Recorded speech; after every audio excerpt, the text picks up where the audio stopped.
Special Contract 2025 LAB first year semester first.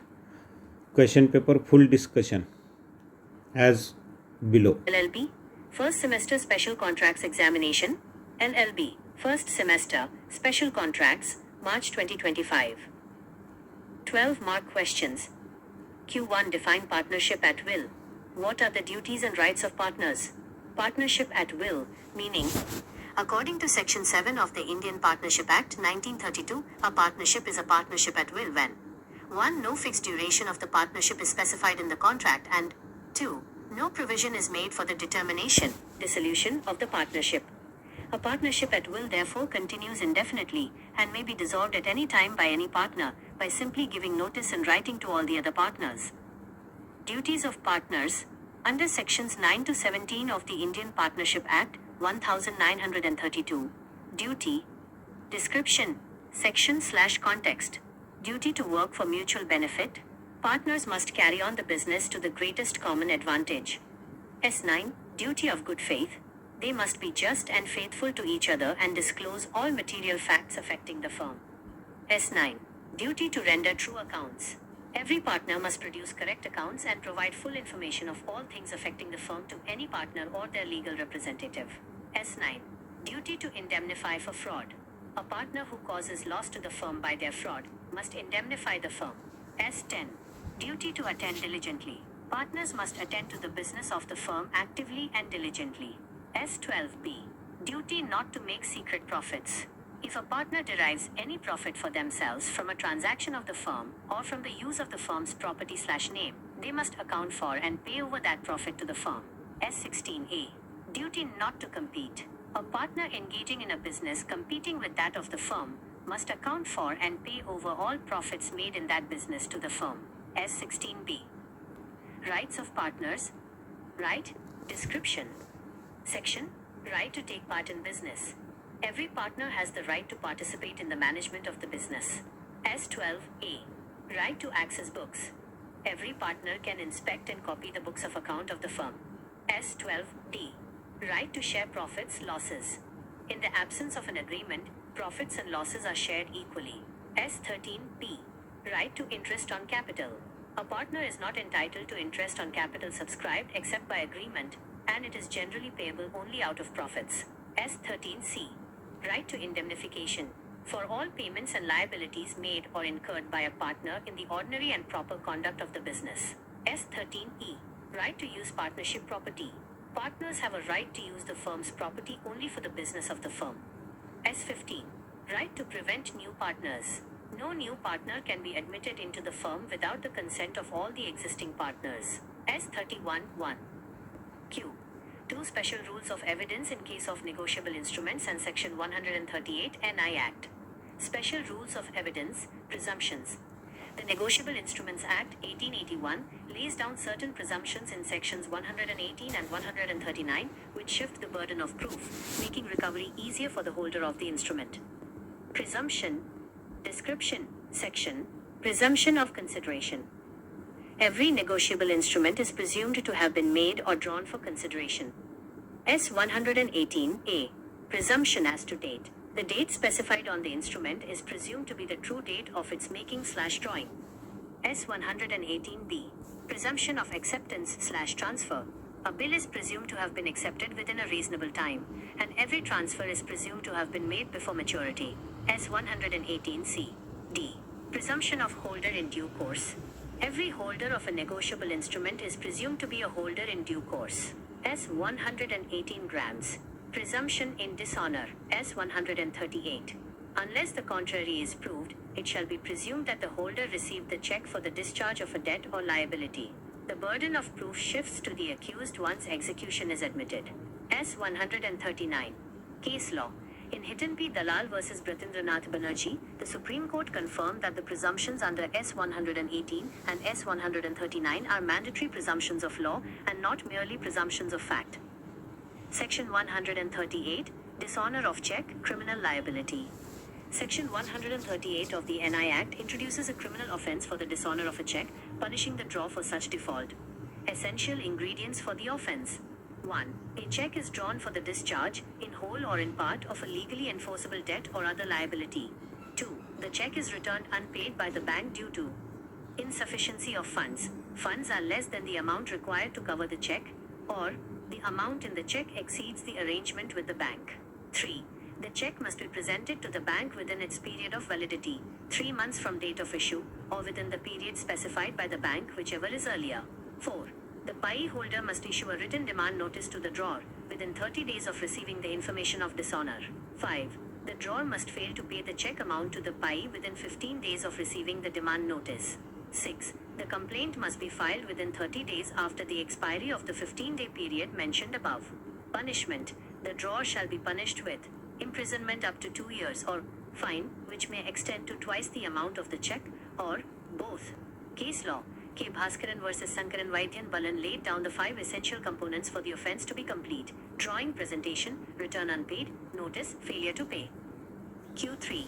Define gratuitous bailment. Rights of bailer and bailee, with case laws. Definition.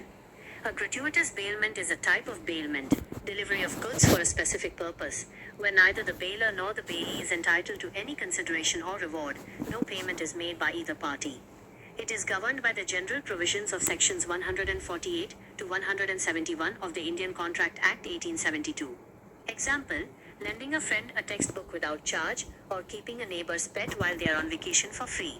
Case law, Cogs vs. Bernard, 1703, is the seminal case establishing the foundation of gratuitous bailment, and the principle that even in the absence of consideration, the bailee still owes a duty of care. Rights of bailer. 1. Right to demand return at any time.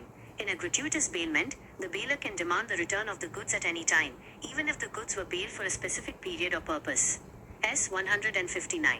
2. Right to compensation for non-disclosure. The bailer has a right to be compensated for losses if they were not warned about known faults in the goods. S. 150. 3. Right to compensation for unauthorized use. The bailer can terminate the contract and claim damages if the bailee uses the goods in a manner inconsistent with the terms of the bailment. S. 153. 154. 4. Right to sue third persons. If a third party wrongfully deprives the bailee of the use or possession of the goods, the bailer has the right to file a suit against that third party. S. 180. Rights of bailee. 1.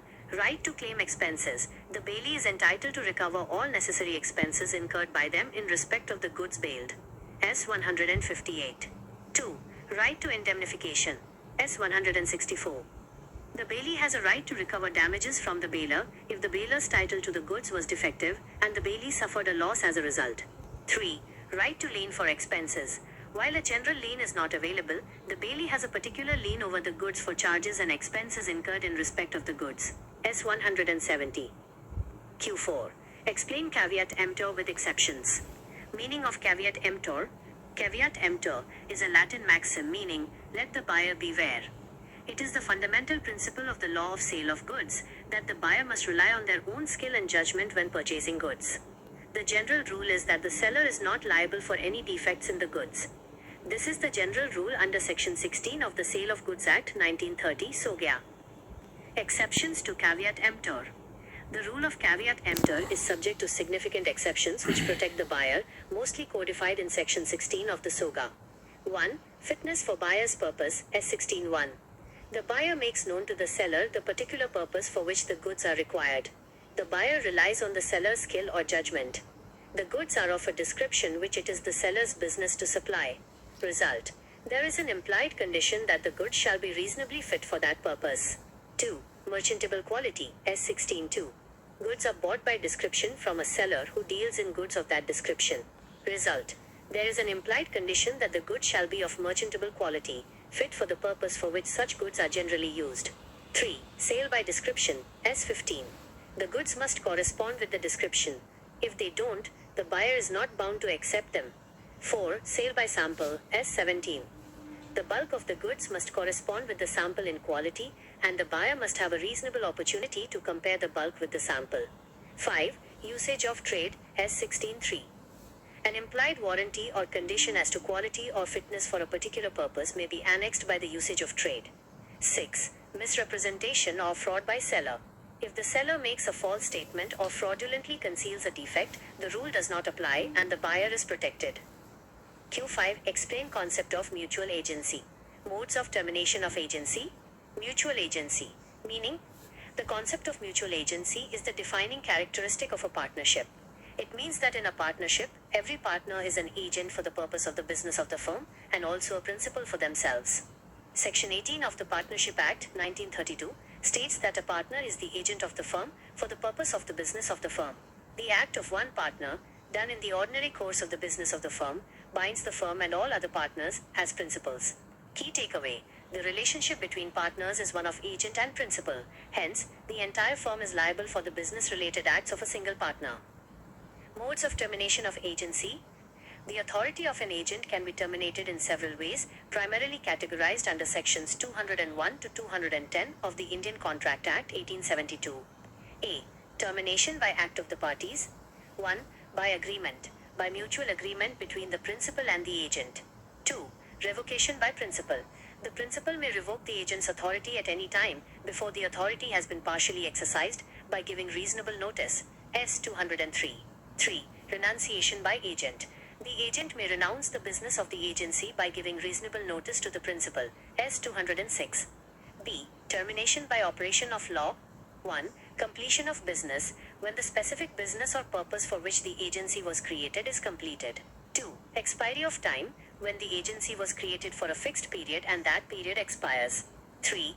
Death or insanity, by the death or unsoundness of mind of either the principal or the agent. 4. Insolvency of principal. The insolvency of the principal generally terminates the agency. S. 201. 5. Destruction of subject matter, where the subject matter of the agency is destroyed, e.g., the house the agent was appointed to sell burns down. 6. Principal becoming alien enemy, if war breaks out and the principal becomes an alien enemy. Q.6. Explain discharge of liability of surety. The liability of a surety, the person giving the guarantee under a contract of guarantee, is coextensive with that of the principal debtor, but it can be discharged, ended, under specific circumstances outlined in the Indian Contract Act 1872. Mode of discharge. Description. Section, ICA. Revocation of continuing guarantee. A continuing guarantee may be revoked at any time by the surety as to future transactions, by giving notice to the creditor, or by the death of the surety. S. 130, 131. Variance in terms of contract. Any material alteration or variance made in the terms of the original contract between the principal debtor and the creditor, without the surety's consent, discharges the surety for subsequent transactions. S. 133. Release or discharge of principal debtor. If the creditor makes a contract with the principal debtor by which the principal debtor is released, the surety is discharged. S. 134. Composition or promise not to sue. If the creditor, without the surety's consent, enters into a contract with the principal debtor to make a composition with him, or to give him time, or not to sue him, the surety is discharged. S. 135. Creditors act or omission impairing surety's remedy. If the creditor does any act which is inconsistent with the rights of the surety, or omits to do any act which their duty to the surety requires them to do, and the eventual remedy of the surety against the principal debtor is thereby impaired, the surety is discharged. S. 139. Loss of security. If the creditor loses or parts with any security given by the principal debtor at the time of the guarantee without the consent of the surety is discharged to the extent of the value of the security. S. 141. Invalid guarantee. If the guarantee was obtained by misrepresentation, S. 142, or by concealment, S. 143 by the creditor. S. 142, 143. Q7. Define pledge. Rights and duties of pawnee. Definition of pledge. Under Section 172 of the Indian Contract Act 1872, pledge is defined as the bailment of goods as security for payment of a debt or performance of a promise. The person who delivers the goods is the pawnor, bailer. The person to whom the goods are delivered is the pawnee, bailee. Example, taking a loan from a bank and giving them a gold ornament as security. Rights of pawnee, creditor. 1. Right of retention lien. S. 173.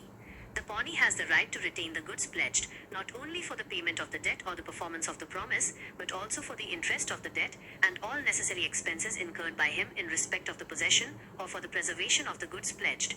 2. Right to extraordinary expenses, S175. The pawnee is entitled to receive from the pawner any extraordinary expenses incurred by him for the preservation of the goods pledged. 3. Right to sell goods, S176. Upon default by the pawner, the pawnee may sue the pawner for the debt and retain the goods as collateral security, or sell the goods pledged after giving reasonable notice of the sale to the pawner. The pawnee can recover any deficit after the sale or must return any surplus. Duties of pawnee, creditor. 1. Duty to take reasonable care, S151. The pawnee must take the same care of the pledged goods as a man of ordinary prudence would take of his own goods. 2. Duty not to use unauthorizedly. The pawnee should not make any unauthorized use of the pledged goods. 3. Duty to return goods. Upon payment of the debt and performance of the promise, the pawnee must return the goods to the pawner. 4. Duty to return accretions, S163. The pawnee is bound to deliver to the pawner any natural increase or profit, accretions, which may have accrued from the goods. Q8. Contract of indemnity and rights of indemnity holder, S.125. Definition of contract of indemnity. Under Section 124 of the Indian Contract Act, 1872, a contract of indemnity is defined as a contract by which one party promises to save the other from loss caused to him by the conduct of the promiser himself, or by the conduct of any other person. The person who promises to save the other from loss is the indemnifier. The person who is to be protected from loss is the indemnity holder, indemnified. Example: an insurance policy against loss by fire is a classic example of a contract of indemnity. Rights of indemnity holder, indemnified, S125. When sued in respect of any matter to which the promise of indemnity applies, the indemnity holder is entitled to recover the following sums from the indemnifier. 1.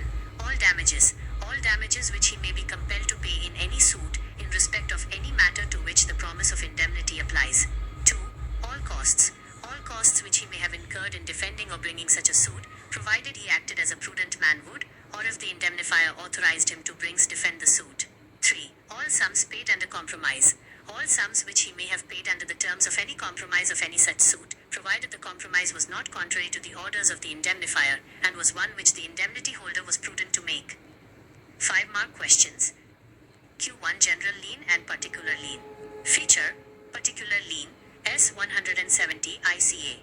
General lien, S171 ICA. Meaning: right to retain goods for specific charges incurred in respect of those goods only.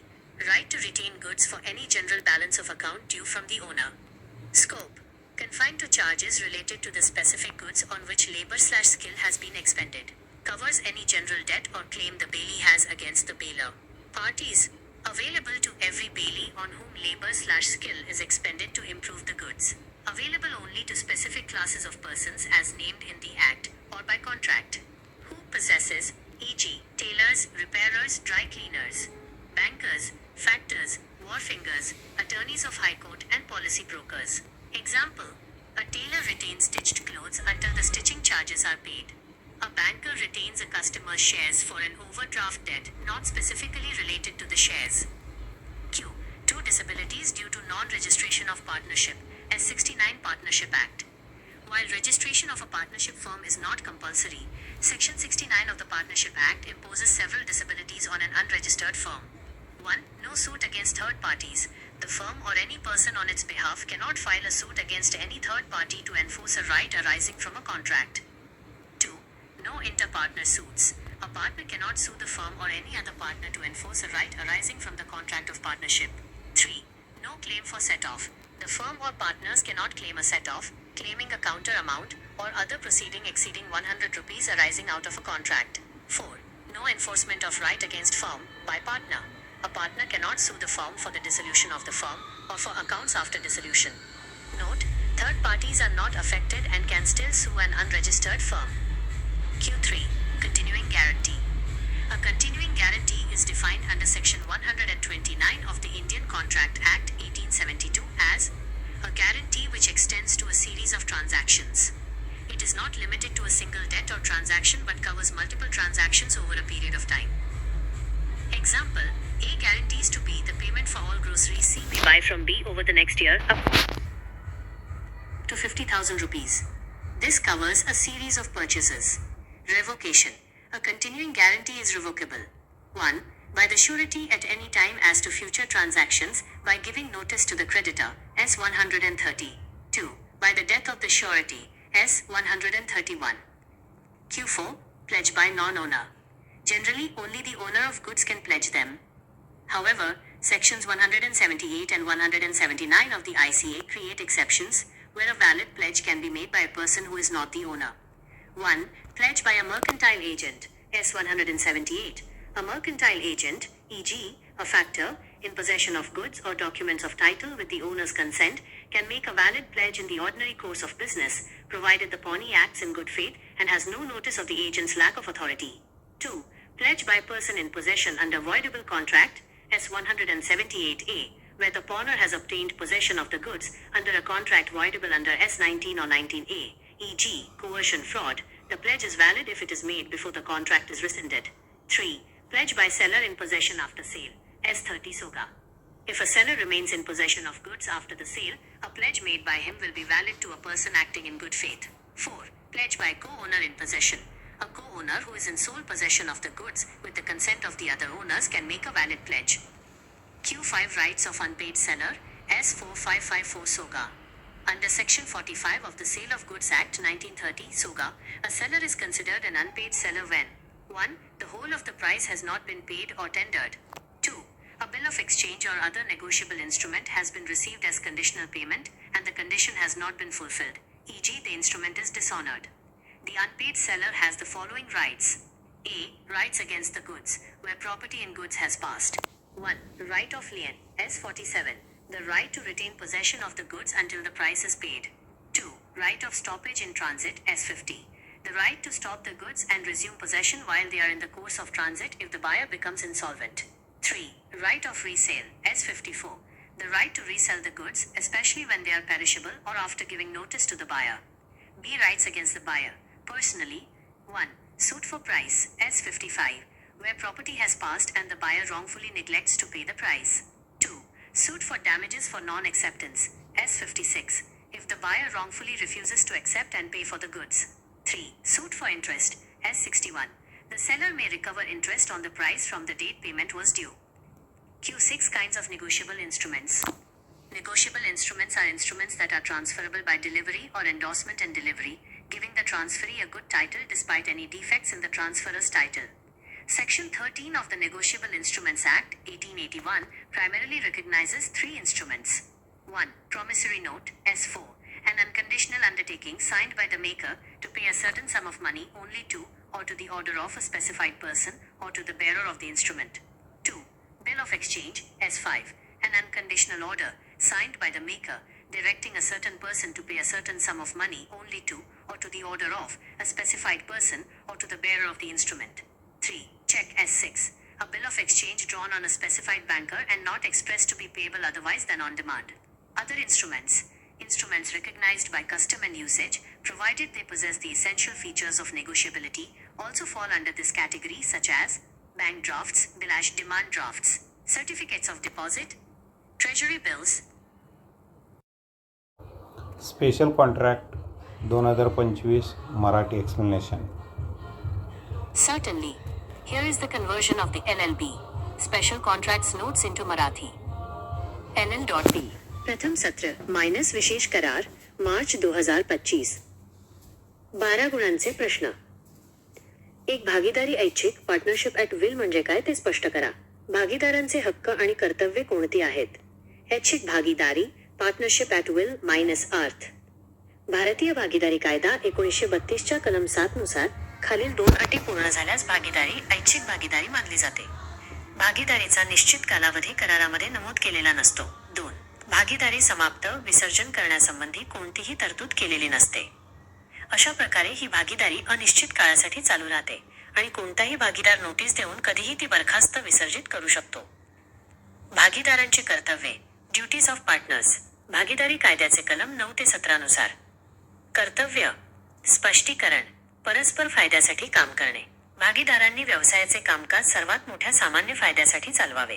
सद्भावनेचे कर्तव्य त्यांनी प्रामाणिक राहून सर्व महत्त्वाच्या बाबी उघड करणे आवश्यक आहे. खरी खाती अकाउंट सादर करणे प्रत्येक भागीदाराने फर्मची खरी खाती आणि माहिती सादर केली पाहिजे. फसवणुकीसाठी नुकसान भरपाई देणे फसवणूक करणाऱ्या भागीदाराने फर्मला झालेल्या नुकसानीची भरपाई करणे आवश्यक आहे. कलम 10. काळजीपूर्वक लक्ष देणे. भागीदारांनी व्यवसायाकडे सक्रियपणे आणि काळजीपूर्वक लक्ष दिले पाहिजे. गुप्त नफा न कमावणे. कोणताही गुप्त नफा फर्मच्या हवाली करणे आवश्यक आहे. कलम 16. स्पर्धा न करण्याचे कर्तव्य. प्रतिस्पर्धी व्यवसायात गुंतलेल्या भागीदाराने त्यातील नफा फर्मला परत करणे आवश्यक आहे. भागीदारांचे हक्क. Rights of partners. हक्क. स्पष्टीकरण. व्यवसायात भाग घेण्याचा हक्क. प्रत्येक भागीदाराला फर्मच्या क्रियाकलापांमध्ये सहभागी होण्याचा हक्क आहे. कलम 12. पुस्तके तपासण्याचा हक्क. भागीदार खात्याची पुस्तके तपासू शकतात आणि त्यांची नक्कल करू शकतात. कलम 12. ड. नफा वाटून घेण्याचा हक्क. करार नसल्यास नफा तोटा समान प्रमाणात वाटला जातो. कलम 13. भांडवलावर व्याज मिळवण्याचा हक्क. मान्य असल्यास केवळ नफ्यातूनच व्याज दिले जाते. नुकसान भरपाई मिळवण्याचा हक्क. व्यवसायाच्या सामान्य कामकाजात केलेल्या खर्चासाठी नुकसान भरपाई मिळवण्याचा हक्क आहे. कलम 13. ई. भागीदारी मालमत्ता वापरण्याचा हक्क. मालमत्ता केवळ फर्मच्या व्यवसायासाठी वापरण्याचा हक्क आहे. नवीन भागीदार थांबवण्याचा हक्क. सर्व भागीदारांच्या संमतीशिवाय नवीन भागीदाराला प्रवेश दिला जाऊ शकत नाही. 2. परक्राम्य दस्तऐवजांच्या नेगोशिएबल इन्स्ट्रुमेंट्स बाबतीत पुराव्याचे विशेष नियम आणि कलम 138 NI कायद्याबद्दल स्पष्ट करा. पुराव्याचे विशेष नियम. Special rules of evidence. परक्राम्य दस्तऐवज कायद्यातील कलम 118 आणि 139 मध्ये काही पूर्वाग्रह प्रिझम्पशन्स नमूद केले आहेत, जे दस्तऐवजाच्या धारकाला फायदा देतात आणि पुरावा सिद्ध करण्याची जबाबदारी बर्डन ऑफ प्रूफ बदलतात. प्रतिफलाची कन्सिडरेशन. गृहीतक. प्रिझम्पशन. प्रत्येक परक्राम्य दस्तऐवज प्रतिफलासाठी तयार केला गेला आहे असे मानले जाते. कलम 118 अ. 2. तारखेची गृहीतक. नमूद केलेली तारीख खरी मानली जाते. कलम 118 ब. 3. स्वीकृतीची गृहीतक. बिले बिल सही केल्यावर स्वीकारली गेली असे गृहीत धरले जाते. कलम 118 क. 4. हस्तांतरणाची गृहीतक. प्रत्येक हस्तांतरण मुदतपूर्तीपूर्वी केले गेले आहे असे मानले जाते. कलम 118 ड. 5. यथोचित धारकाची होल्डर इन ड्यू कोर्स. गृहीतक. प्रत्येक धारक हा यथोचित धारक आहे असे मानले जाते. कलम 118 ग. 6. पुराव्याची जबाबदारी बर्डन ऑफ प्रूफ आरोपीवर जाते. एकदा चेकच्या अंमलबजावणीची कबुली दिल्यावर पुराव्याची जबाबदारी आरोपीवर हस्तांतरित होते. कलम 139. उदा. खटले. Hitan P Dalal versus Bratendranath Banerjee, K Bhaskaran versus Shankaran Vaidyan Balan. कलम 138. चेक अनादरित होणे. Dishonour of cheque. फौजदारी दायित्व. आवश्यक घटक. इंग्रेडियंट्स. चेक कायदेशीररित्या अंमलात आणण्यायोग्य कर्जाची किंवा दायित्वाची पूर्तता करण्यासाठी जारी केला गेला असावा. 2. चेक खालील कारणांमुळे अनादरित अनपेड परत आला असावा. खात्यात अपुरी रक्कम असणे किंवा बँक व्यवस्थेपेक्षा अरेंजमेंट जास्त रक्कम असणे. 3. चेक 3 महिन्यांच्या आत बँकेत सादर करणे आवश्यक आहे. 4. अनादरित झाल्याची माहिती मिळाल्यानंतर 30 दिवसांच्या आत पैसे घेणाऱ्याने पै मागणीची नोटीस पाठवणे आवश्यक आहे. 5. नोटीस मिळाल्यानंतर 15 दिवसांच्या आत पैसे देणाऱ्याने ड्रॉवर पैसे देण्यात अपयश आले पाहिजे. 6. 15 दिवसांची मुदत संपल्यानंतर खटला दाखल करण्याची संधी कॉज ऑफ ॲक्शन निर्माण होते. शिक्षा. पनिशमेंट. 2 वर्षांपर्यंत कारावास किंवा चेकच्या दुप्पट रकमेपर्यंत दंड किंवा दोन्ही. 3. मोफत निक्षेप. ग्रॅच्युइटस बेलमेंट म्हणजे काय? निक्षेपकर्ता बेलर आणि निक्षेपगृहीता बेली यांचे हक्क स्पष्ट करा. उदा. खटल्यांसह. मोफत निक्षेपाची ग्रॅच्युइटस बेलमेंट व्याख्या. मोफत निक्षेप म्हणजे असा निक्षेप, वस्तूंची सुपूर्दगी, ज्यात कोणत्याही पक्षाकडून कोणतेही प्रतिफल, कन्सिडरेशन दिले किंवा घेतले जात नाही. हा निक्षेप विनामूल्य असतो. भारतीय करार कायदा कलम 148 ते 171. उदाहरण. शुल्क न घेता मित्र-मैत्रिणीला पुस्तक देणे किंवा विनामूल्य शेजाऱ्याच्या पाळीव प्राण्याची काळजी घेणे. निक्षेपकर्त्याचे बेलर हक्क. कधीही परत मागण्याचा हक्क. निक्षेपकर्ता वस्तू कोणत्याही वेळी परत मागू शकतो, जरी त्या वस्तू विशिष्ट कालावधीसाठी दिल्या असल्या तरी. कलम 159. 2. वाजवी काळजी न घेतल्यास भरपाईचा हक्क. निक्षेपगृहीत्याने वाजवी काळजी न घेतल्यास नुकसान भरपाई मागण्याचा हक्क. कलम 151. 3. अनधिकृत वापरासाठी करार रद्द करण्याचा हक्क. निक्षेपगृहीत्याने वस्तूचा अनधिकृत वापर केल्यास करार समाप्त करण्याचा हक्क. कलम 154. 4. वस्तूंच्या चुकीसाठी त्रयस्थावर दावा दाखल करण्याचा हक्क. वस्तूंचे नुकसान करणाऱ्या त्रयस्थावर दावा दाखल करण्याचा हक्क. कलम 180. निक्षेपगृहीताचे बेली हक्क. केलेला खर्च मागण्याचा हक्क. निक्षेप गृहीत्याला वस्तूंच्या संदर्भात झालेल्या आवश्यक खर्चाची मागणी करण्याचा हक्क आहे. कलम 158. 2. प्रभारित वस्तूंवर धारणाधिकार लियन ठेवण्याचा हक्क. वस्तूंच्या दुरुस्ती किंवा शुल्कासाठी त्यावर धारणाधिकार अधिकार ठेवण्याचा हक्क. कलम 170. नुकसानीची भरपाई वसूल करण्याचा हक्क. निक्षेपकर्त्याचे शीर्षक टायटल सदोष असल्यास आणि निक्षेप गृहीत्याला नुकसान झाल्यास भरपाई मिळवण्याचा हक्क. कलम 164. उदा. खटला कॉक्स व्ही बर्नार्ड मोफत निक्षेप आणि काळजीच्या कर्तव्याचा आधार. 4. विक्रेत्याने सावधगिरी बाळगणे कॅव्हिएट एम्प्टर या तत्वाचे अपवाद स्पष्ट करा. अर्थ मीनिंग. विक्रेत्याने सावधगिरी बाळगावी. कॅव्हिएट एम्प्टर या लॅटिन म्हणीचा अर्थ आहे खरेदीदाराने सावधगिरी बाळगावी. या सामान्य नियमानुसार खरेदीदाराने वस्तू खरेदी करण्यापूर्वी तपासणी करणे आवश्यक आहे. वस्तूमध्ये दोष आढळल्यास विक्रेता जबाबदार नसतो. वस्तू विक्री कायदा सोगाच्या कलम 16 अंतर्गत हा सामान्य नियम आहे. विक्रेत्याने सावधगिरी बाळगणे या तत्वाचे अपवाद. वस्तू विक्री कायद्यात कलम 16 नमूद केलेले अपवाद खरेदीदाराचे हित जपतात. खरेदीदाराच्या उद्देशासाठी योग्यता S16. 1. खरेदीदाराने वस्तू कशासाठी हवी आहे हे विक्रेत्याला सांगितले. खरेदीदार विक्रेत्याच्या कौशल्यावर न्यायावर विश्वास ठेवतो. परिणाम. स्टार वस्तू त्या उद्देशासाठी वाजवीपणे योग्य असणे ही गर्भित अट आहे. 2. व्यापारी दर्जाची मर्चंटेबल क्वालिटी योग्यता S16. 2. विक्रेता ज्या प्रकारच्या मालाचा व्यापार करतो त्या मालातून वस्तू खरेदी केल्यास त्या वस्तू विक्री योग्य चांगल्या दर्जाच्या असाव्यात. 3. वर्णनानुसार विक्री सेल बाय डिस्क्रिप्शन वस्तू वर्णनाशी जुळल्या पाहिजेत. 4. नमुना आणि वर्णनानुसार विक्री सेल बाय सॅम्पल आणि डिस्क्रिप्शन वस्तू नमुना आणि वर्णन दोन्हीशी जुळल्या पाहिजेत. 5. व्यापार प्रथेचा वापर युसेज ऑफ ट्रेड व्यापार प्रथेनुसार वस्तूंची गुणवत्ता किंवा फिटनेसची गर्भित अट लागू होऊ शकते. 6. विक्रेत्याची चुकीची माहिती मिसरिप्रेझेंटेशन किंवा फसवणूक विक्रेत्याने चुकीचे वर्णन केले असल्यास किंवा फसवणूक केल्यास खरेदीदाराचे संरक्षण केले जाते. 7. दोषांची सक्रिय लपवणूक कन्सिलमेंट ऑफ डिफेक्ट्स विक्रेत्याने दोषांची जाणीवपूर्वक लपवणूक केल्यास हा नियम लागू होत नाही. 5. परस्पर अभिकरण म्युच्युअल एजन्सी ही संकल्पना स्पष्ट करा. अभिकरणाची समाप्ती टर्मिनेशन ऑफ एजन्सी करण्याचे मार्ग कोणते आहेत? परस्पर अभिकरण म्युच्युअल एजन्सी मायनस अर्थ. परस्पर अभिकरण ही संकल्पना भागीदारीचे एक महत्त्वाचे वैशिष्ट्य आहे. भागीदारी कायद्याच्या कलम 18 नुसार फर्मच्या व्यवसायाच्या उद्देशासाठी प्रत्येक भागीदार 1. स्वतःसाठी प्रिन्सिपल असतो आणि 2. इतर सर्व भागीदारांसाठी अभिकर्ता एजंट असतो. म्हणजेच एका भागीदाराने व्यवसायाच्या सामान्य कामकाजात केलेली कृती संपूर्ण फर्मला आणि इतर सर्व भागीदारांना बंधनकारक असते. अभिकरणाची समाप्ती टर्मिनेशन ऑफ एजन्सी करण्याचे मार्ग. भारतीय करार कायद्याचे कलम 201 ते 210. अ. पक्षांच्या कृतीने समाप्ती by act of the parties. करारानुसार प्रिन्सिपल आणि अभिकर्ता यांच्यात परस्पर करार झाल्यास 2. प्रिन्सिपलद्वारे रद्द करणे रिव्होकेशन प्रिन्सिपल नोटीस देऊन एजंटची सत्ता कधीही रद्द करू शकतो. 3. अभिकर्त्याद्वारे त्याग रिनन्सिएशन अभिकर्ता नोटीस देऊन अभिकरणाचा व्यवसाय सोडतो. ब. कायद्याच्या अंमलबजावणीद्वारे समाप्ती बाय ऑपरेशन ऑफ लॉ व्यवसाय पूर्ण झाल्यावर ज्या उद्देशासाठी अभिकरण निर्माण केले होते तो व्यवसाय पूर्ण झाल्यावर. 2. वेळेची मुदत संपल्यावर निश्चित कालावधी संपल्यावर. प्रिन्सिपल अभिकर्त्याचा मृत्यू किंवा वेडेपणा प्रिन्सिपल किंवा अभिकर्ता यांचा मृत्यू किंवा वेडेपणा झाल्यास. 4. प्रिन्सिपलची दिवाळखोरी जाहीर झाल्यास. 5. विषयवस्तूचा नाश अभिकरणाच्या विषयवस्तूचा नाश झाल्यास उदा. घर विकायचे होते ते जळाले. 6. प्रिन्सिपलचा शत्रू म्हणून दर्जा प्रिन्सिपल परदेशी शत्रू झाल्यास. 6. जामीनदाराचे श्युरिटी दायित्व समाप्त होणे स्पष्ट करा. जामीनदाराचे दायित्व लायबिलिटी मूळ ऋणकोच्या दायित्वा इतकेच असते, परंतु भारतीय करार कायद्यातील कलम 130 ते 139 अंतर्गत खालील परिस्थितीत जामीनदाराचे दायित्व समाप्त होते. चालू हमी रद्द करणे S 130. चालू हमी कंटिन्युइंग गॅरंटी जामीनदाराद्वारे नोटीस देऊन किंवा मृत्यूमुळे भविष्यातील व्यवहारांसाठी रद्द केली जाऊ शकते. 2. कराराच्या अटींमध्ये बदल S 133.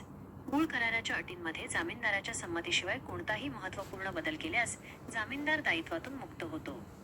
3. मूळ ऋणकोला मुक्त करणे S 134. जर धनकोने क्रेडिटर मूळ ऋणकोला मुक्त केले तर जामीनदार आपोआप मुक्त होतो. 4. धनकोच्या कृतीने जामीनदाराच्या उपायावर परिणाम S 139. धनकोने जामीनदाराच्या उपाययोजनेत अडथळा आणणारी कोणतीही कृती केल्यास किंवा करणे टाळल्यास जामीनदार मुक्त होतो. 5. समझौता दावा न करण्याचे वचन S 135. जामीनदाराच्या संमतीशिवाय धनकोने मूळ ऋणकोसोबत समझौता केल्यास किंवा वेळ वाढवून दिल्यास. 6. तारण गमावणे S 141. जर धनकोने ऋणकोने दिलेले तारण सिक्युरिटी जामीनदाराच्या संमतीशिवाय गमावले किंवा सोडून दिले तर जामीनदार त्या तारणाच्या मूल्यापर्यंत मुक्त होतो. 7. अवैध रद्द हमी चुकीच्या माहितीने S 142 किंवा गुप्तता S 143 वापरून हमी मिळवल्यास. 7. तारण प्लेजची व्याख्या करा. तारण गृहीताचे पॉनी हक्क आणि कर्तव्ये कोणती आहेत? तारण प्लेजची व्याख्या. भारतीय करार कायदा कलम 172 नुसार तारण प्लेज म्हणजे कर्जाच्या परतफेडीसाठी किंवा वचनाच्या पूर्ततेसाठी वस्तूंचा निक्षेप बेलमेंट करणे होय. वस्तू देणारा निक्षेपकर्ता राईट ॲरो तारणकर्ता पॉनर. वस्तू घेणारा निक्षेप गृहीता राईट ॲरो तारण गृहीता पॉनी. तारण गृहीताचे पॉनी हक्क. धारणाधिकार रिटेन्शन ठेवण्याचा हक्क S 173. तारण गृहीत्याला केवळ कर्ज आणि व्याजच नव्हे तर वस्तू ताब्यात ठेवण्यासाठी आणि संरक्षणासाठी झालेल्या सर्व खर्चासाठी वस्तू स्वतःकडे ठेवण्याचा हक्क आहे. 2. असाधारण खर्चाचा हक्क S 175. वस्तूंच्या संरक्षणासाठी केलेल्या असाधारण खर्चाची मागणी करण्याचा हक्क आहे. वस्तू विकण्याचा हक्क S 176. तारणकर्त्याने पैसे देण्यास चूक केल्यास त्याला वाजवी नोटीस देऊन तारण ठेवलेल्या वस्तू विकण्याचा हक्क आहे. 4. खऱ्या मालकाविरुद्ध हक्क. तारणकर्त्याचा मर्यादित हक्क असला तरी तारण गृहीत्याचा हक्क वैध असतो. तारण गृहीताची कर्तव्ये ड्युटीज ऑफ पॉनी. वाजवी काळजी घेण्याचे कर्तव्य S 151. स्वतःच्या वस्तूंप्रमाणेच वाजवी काळजी घेणे. 2. अनधिकृत वापर न करणे. वस्तूंचा अनधिकृत वापर न करणे. 3. पैसे भरल्यावर वस्तू परत करणे. कर्ज फेडल्यावर वस्तू परत करणे. 4. वृद्धी एक्रिशन्स परत करणे S 163. वस्तूंद्वारे मिळालेला कोणताही नैसर्गिक वाढ किंवा नफा तारणकर्त्याला परत करणे. 8. नुकसानीपासून सुरक्षिततेचा करार कॉन्ट्रॅक्ट ऑफ इंडेमनिटी आणि सुरक्षितता धारकाचे इंडेमनिटी होल्डर हक्क कलम 125. नुकसानीपासून सुरक्षिततेच्या कराराची व्याख्या. भारतीय करार कायदा कलम 124 नुसार नुकसान भरपाईचा करार म्हणजे एका पक्षाने दुसऱ्या पक्षाला स्वतःच्या किंवा अन्य व्यक्तीच्या वर्तनामुळे झालेल्या नुकसानीपासून वाचवण्याचे वचन देणे होय. नुकसान भरपाई देण्याचे वचन देणारा राईटारो नुकसान भरपाई देणारा इंडेमनिफायर. नुकसानीपासून संरक्षित होणारा राईटारो नुकसान भरपाई धारक इंडेमनिटी होल्डर. नुकसान भरपाई धारकाचे इंडेमनिटी होल्डर हक्क S 125. दायित्व स्वीकारल्यानंतर नुकसान भरपाई धारकाला ज्याला नुकसान भरपाईचे वचन दिले आहे नुकसान भरपाई देणाऱ्याकडून खालील गोष्टी वसूल करण्याचा हक्क आहे. सर्व नुकसान भरपाई डॅमेजेस कराराच्या अधीन असलेल्या कोणत्याही दाव्यात त्याला भरावी लागलेली सर्व नुकसान भरपाई. 2. सर्व खर्च कॉस्ट्स खटला लढवण्यासाठी झालेला सर्व वाजवी खर्च जर त्याने शहाण्या माणसाप्रमाणे कृती केली असेल तर. 3. तडजोडीखालील रक्कम सम्स पेड अंडर कॉम्प्रोमाइज. त्याने तडजोडीनुसार भरलेली सर्व रक्कम जर ती तडजोड नुकसान भरपाई देणाऱ्याच्या आदेशाविरुद्ध नसेल. 5 गुणांचे प्रश्न. 1. सामान्य धारणाधिकार जनरल लीन आणि विशिष्ट धारणाधिकार पर्टिक्युलर लीन. वैशिष्ट्ये. विशिष्ट धारणाधिकार पार्टिक्युलर लियन S 170 ICA. सामान्य धारणाधिकार जनरल लियन S 171 ICA. अर्थ. वस्तूंच्या संदर्भात केलेल्या विशिष्ट शुल्कासाठी वस्तू ताब्यात ठेवण्याचा हक्क. खात्याच्या कोणत्याही सामान्य शिल्लक रकमेसाठी वस्तू ताब्यात ठेवण्याचा हक्क. व्याप्ती. वस्तूंच्या दुरुस्ती सुधारणेसाठी केलेल्या कामाच्या शुल्कापुरता मर्यादित. निक्षेपकर्त्याकडून घेणे असलेल्या कोणत्याही सामान्य कर्जाचा समावेश. उपलब्धता. वस्तू सुधारण्यासाठी कौशल्य वापरणाऱ्या प्रत्येक निक्षेप गृहीत्याला उपलब्ध. कायद्यात नमूद केलेल्या विशिष्ट व्यक्तींनाच उपलब्ध. उदाहरण. शिंपी टेलर दुरुस्त करणारे. बँकर घटक फॅक्टर्स गोदी मालक वॉरफिंगर्स वकील अटर्नीज. 2. भागीदारीची नोंदणी न करण्याचे तोटे. Disabilities due to non registration S 69. भागीदारी कायद्याच्या कलम 69 नुसार फर्मची नोंदणी न केल्यास खालील मर्यादा येतात. त्रयस्थांवर दावा नाही. फर्म किंवा कोणताही भागीदार करारातून उद्भवलेल्या हक्काची अंमलबजावणी करण्यासाठी त्रयस्थांवर दावा दाखल करू शकत नाही. 2. भागीदारांमध्ये दावा नाही. कोणताही भागीदार भागीदारी करारातून उद्भवलेल्या हक्कासाठी इतर भागीदारांवर किंवा फर्मवर दावा दाखल करू शकत नाही. 3. सेट ऑफ नाही. फर्म 100 रुपयापेक्षा जास्त रकमेसाठी सेट ऑफचा दावा करू शकत नाही. 4. टीप. त्रयस्थ पक्ष अनोंदणीकृत फर्मवर दावा दाखल करू शकतात. 3. चालू हमी कंटिन्युइंग गॅरंटी. कलम 129 नुसार चालू हमी म्हणजे अनेक व्यवहारांच्या मालिकेसाठी दिलेली हमी. ही हमी एकाच व्यवहारापुरती मर्यादित नसते, तर विशिष्ट कालावधीतील अनेक व्यवहारांना लागू होते. उदाहरण, ए बीला हमी देतो की सी वर्षभरात बी कडून घेणाऱ्या वस्तूंच्या 50,000 रुपयेपर्यंतच्या किमतीची परतफेड करेल. रद्द करणे. नोटीस देऊन भविष्यातील व्यवहारांसाठी किंवा जामीनदाराच्या मृत्यूमुळे रद्द होते. 4. मालक नसलेल्या व्यक्तीद्वारे तारण प्लेज बाय नॉन ओनर. सामान्यतः फक्त मालकच वस्तू तारण ठेवू शकतो. तथापि कलम 178 ते 179 खालील अपवाद सांगतात. व्यापारी अभिकर्त्याद्वारे मर्कंटाईल एजंट तारण. मालकाची संमती असलेल्या आणि व्यवसायाच्या सामान्य कामकाजात काम करणाऱ्या व्यापारी अभिकर्त्याने केलेले तारण वैध असते. 2. रद्द करता येण्याजोग्या कराराखालील ताबा. ज्या व्यक्तीकडे रद्द करता येण्याजोग्या वॉइडेबल कराराखाली ताबा आहे, तिने करार रद्द होण्यापूर्वी केलेले तारण वैध असते. 3. विक्रीनंतर विक्रेत्याद्वारे तारण. वस्तू विकल्यानंतरही विक्रेत्याच्या ताब्यात असल्यास त्याने केलेले तारण वैध ठरू शकते. 4. सहमालकाद्वारे तारण. सहमालकांच्या संमतीने वस्तूंच्या एकमेव ताब्यात असलेल्या सहमालकाने केलेले तारण. प्र. 5 न भरलेला विक्रेता अनपेड सेलरचे हक्क S4554 सोगा. ज्या विक्रेत्याला वस्तूंची संपूर्ण किंमत मिळालेली नाही, त्याला न भरलेला विक्रेता म्हणतात. कलम 45. अ. वस्तूंविरुद्धचे हक्क राईट्स अगेन्स्ट गुड्स. धारणाधिकार लियनचा हक्क. किंमत मिळेपर्यंत वस्तू ताब्यात ठेवण्याचा हक्क. 2. वाहतुकीत थांबवण्याचा हक्क स्टॉपेज इन ट्रान्सिट. खरेदीदार दिवाळखोर इन्सॉल्व्हेंट झाल्यास माल वाहतुकीत असताना थांबवून परत ताब्यात घेण्याचा हक्क. 3. पुनर्विक्रीचा हक्क रिसेल वाजवी नोटीस दिल्यानंतर किंवा वस्तू लवकर खराब होणाऱ्या असल्यास वस्तू पुन्हा विकण्याचा हक्क. ब. खरेदीदाराविरुद्धचे वैयक्तिक हक्क राईट्स अगेन्स्ट बायर. किंमतीसाठी दावा सूट फॉर प्राइस. किंमत न भरल्यास थेट दावा दाखल करणे. 2. न स्वीकारल्याबद्दल नुकसान भरपाईचा दावा खरेदीदाराने वस्तू स्वीकारण्यास नकार दिल्यास. 6. परक्राम्य दस्तऐवजांचे प्रकार काइंड्स ऑफ नेगोशिएबल इन्स्ट्रुमेंट्स. कलम 13 नुसार परक्राम्य दस्तऐवज जी हस्तांतरित केली जाऊ शकतात प्रामुख्याने 3 प्रकारचे असतात. वचनपत्र प्रॉमिसरी नोट. बनवणाऱ्याने सही केलेले विशिष्ट व्यक्तीला किंवा आदेशानुसार पैसे देण्याचे बिनशर्त वचन. 2. विनिमय पत्र बिल ऑफ एक्सचेंज. बनवणाऱ्याने सही केलेला विशिष्ट व्यक्तीला विशिष्ट रक्कम देण्याचा बिनशर्त आदेश. 3. चेक. चेक मागणी केल्यावर देय असलेले विशिष्ट बँकर्सवर काढलेले विनिमय पत्र. इतर मागणी धनाकर्ष डिमांड ड्राफ्ट्स ट्रेझरी बिले